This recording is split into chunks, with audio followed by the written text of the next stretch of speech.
Infinite emptiness. Life without shape. The stories by Shri, Rajeev Shantaram Thatte. Mrs. Akshita Sathe. I am Akshita. Mrs. Akshita Sathe, a middle-class housewife. I got a job in a bank when I was young. Now, I am a branch manager. I got married 30 years ago. My husband is Mr. Kaustubh. We have our son, Avi, who is 20 years old, and our daughter, Rati, who is 18. Avi, now 20, has fallen in love with a girl. Both are in their final year of engineering in the same college. They haven't yet decided when to get married. Rati, however, has no interest in marriage. Even though she's just 18, she believes in free sex. What's the fun in spending life with just one person? Life should be colorful. Why tie oneself to just one partner? I have no answer to her questions, for my own life has been similar. So, I have left her free to make her own choices. When I got married 30 years ago, times were different. We lived in a large family with in-laws, brothers-in-law, and sisters-in-law. Slowly, as they got married, they moved abroad. My mother-in-law and father-in-law passed away within 2 or 3 years of my marriage. Eventually, only Kaustubh and I remained in India.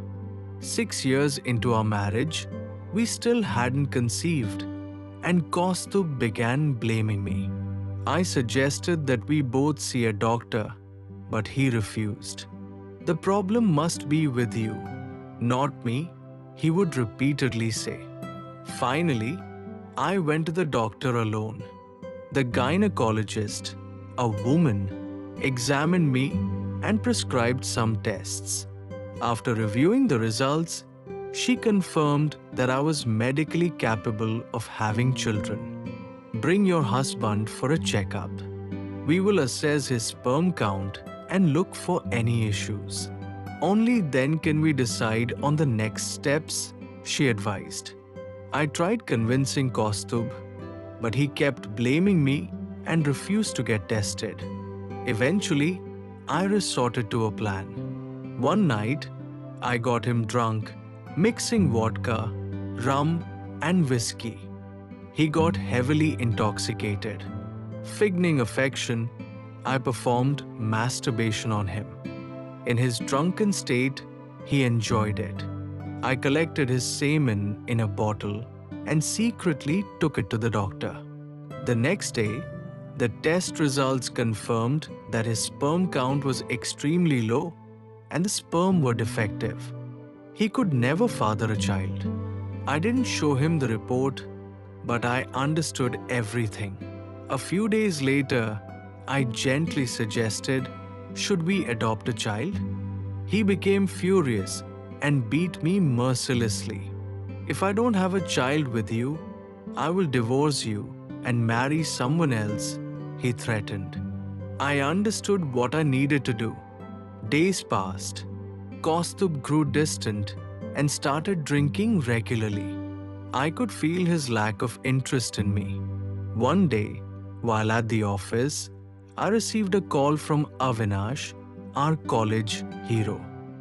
He was now in America, but had come home for a vacation to visit his parents.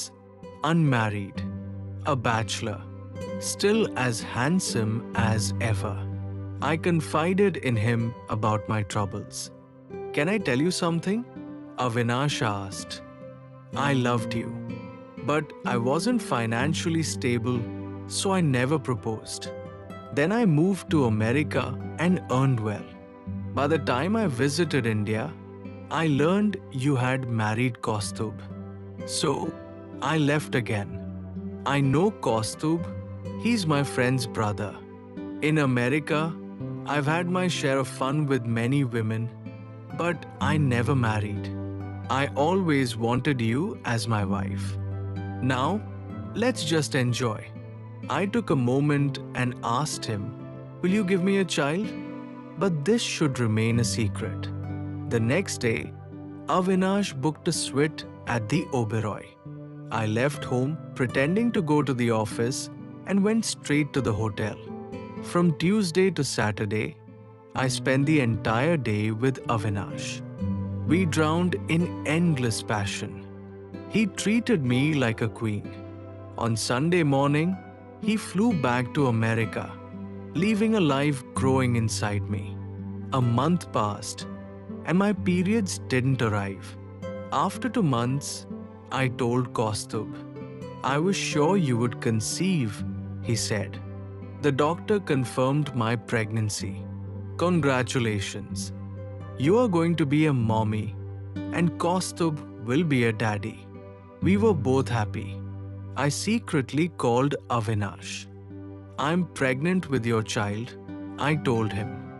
He thanked me for those wonderful days and wished me well. Kaustubh, who had been indifferent all this while, now showered me with love. 9 months later, our son was born. We named him Avi. I chose the name to remind me of Avinash. 2 years later, Kaustubh insisted on having another child. Coincidentally, Avinash was visiting India again. This time, I told Kaustubh I had a work conference in Mahabaleshwar. He agreed to take care of Avi alone. For 5 days, I stayed in Mahabaleshwar with Avinash. This time, our bond deepened. He felt more like my true partner. We returned to Mumbai together. He went to visit his parents, and I came home content. Soon, I conceived again. I called Avinash, thanked him, and invited him to visit when he returned to India. 9 months later, I gave birth to a beautiful daughter. Both my children were a perfect combination of Avinash and me, fair, charming, like dolls. One day, I returned home early and found Avi and Rati sitting together. Just then, Kaustubh entered with someone. To my shock, he had brought Avinash home. My face turned pale. I was speechless. "Don't be so nervous. He is my dear friend, Avinash. We were college buddies. I realized my problem long ago. Yes, I was angry and even took to drinking. But then I met Avinash and told him to call you. You both went to the Oberoi and Mahabaleshwar on my money. Avinash gave me a gift, but it was for my benefit. Today, the world knows Avi and Rati as my children. This truth will remain between the three of us." Avinash stood quietly. I had won, and yet I had lost. Today, Avi is 20 and Rati is 18. The secret of their birth remains a secret to them. Now, Kaustubh, Avinash, and I meet often, and I keep both of them happy. Sometimes even together with their consent.